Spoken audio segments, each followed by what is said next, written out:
crazy brother, Brenda. I'm Brenda Welsh, and I haven't survived, Kevin.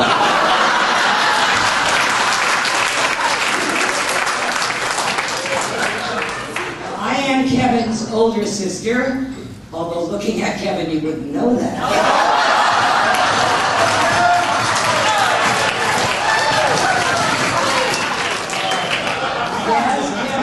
Baby in our family of 6 children.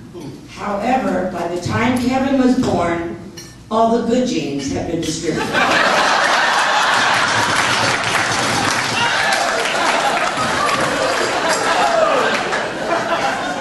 You know, many are very happy that Kevin is retiring, because this means that he will be able to spend a lot more time with family. I don't want him to retire. I haven't seen the guy in 40 years. That works for me.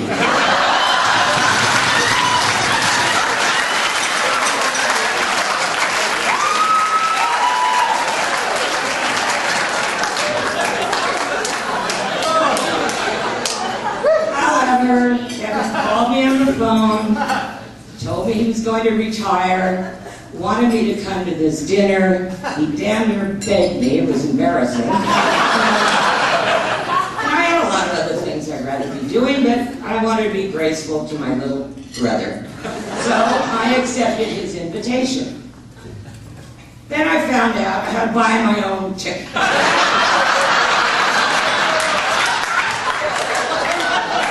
guy is so cheap. Kevin, I bet you're still holding on to that money you got for your first communion. Anyway, well, 10 days ago, as you heard, Kevin's firstborn, Kelly, gave birth to a beautiful baby girl, Kevin's first grandchild.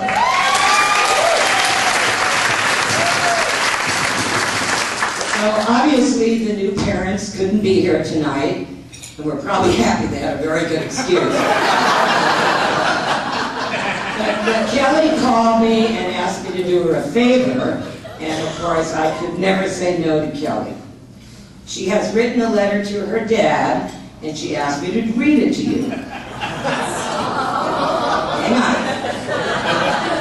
So Kevin, as I read to you in Kelly's own words, picture her voice, picture here, talking to her dad, telling you off.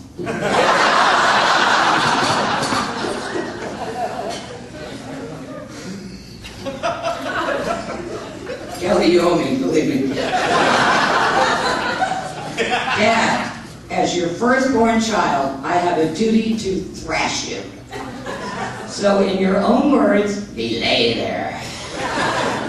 Listen to Brenda read what I have to say about growing up with you as an educator, dean, vice principal, co-principal, principal, whatever. First, I must say that I have such fond memories of your Glendale High School days. The dynamited cheerleaders were such better babysitters than the Hoover ones. Because the Hoover ones just started dating my older cousins.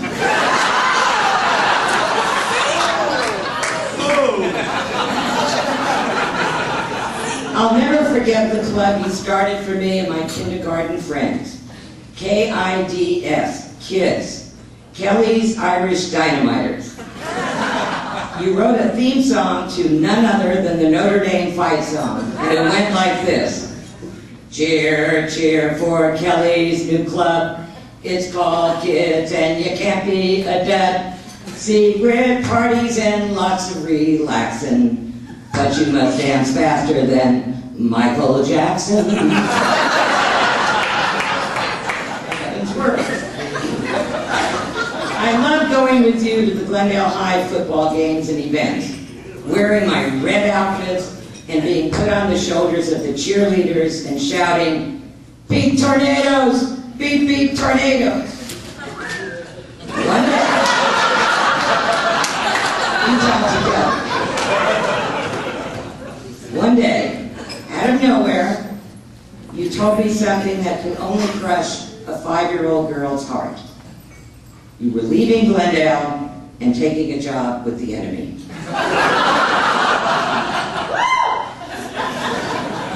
Then came that awful night at Glendale High Stadium when Glendale played Hoover.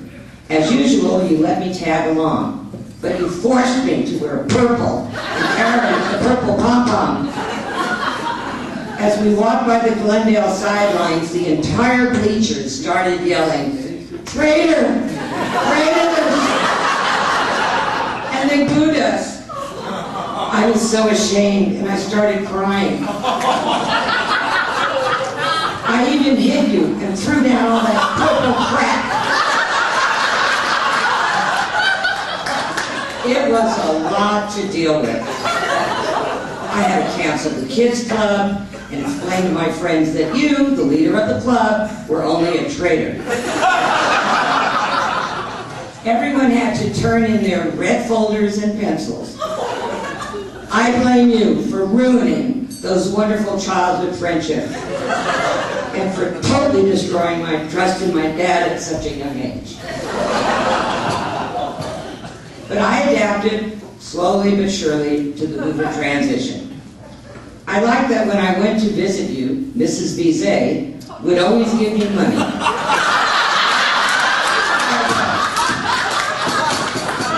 Ever didn't give any money to his own kids, but I didn't think it was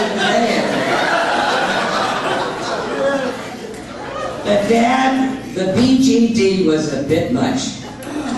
Couldn't you have just left me at home rather than force me to parade up and down Brand Boulevard, dressed in purple, standing up in the back of a truck, dangerous, with cheerleaders shouting, "Beat Glendale down," as if I hadn't been tortured enough. Then you had these new friends at work, Doug Dahl, Don Duncan. I thought it was a little weird that they both had the initials DD. Whatever. But it was so annoying having to listen to you whine every night about what a jerk of a boss Don was.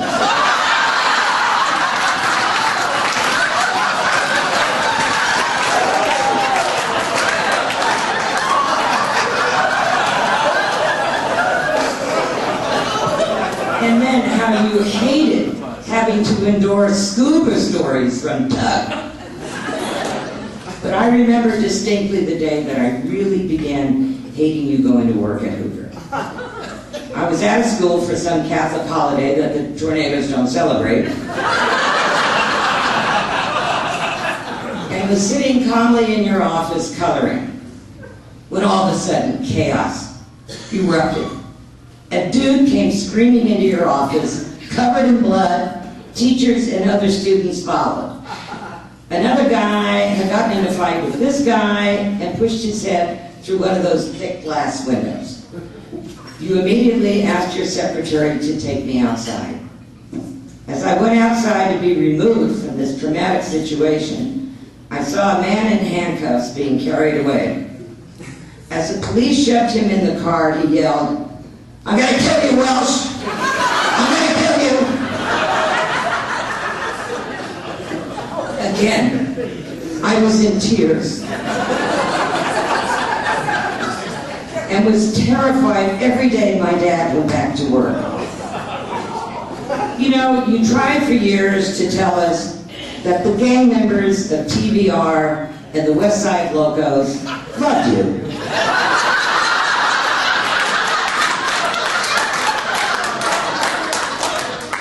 And that the guy actually wrote from jail to say thank you, and that he had been reformed. You then went on to tell us that one gang had a nickname for you, La Pequeña Leprechaun.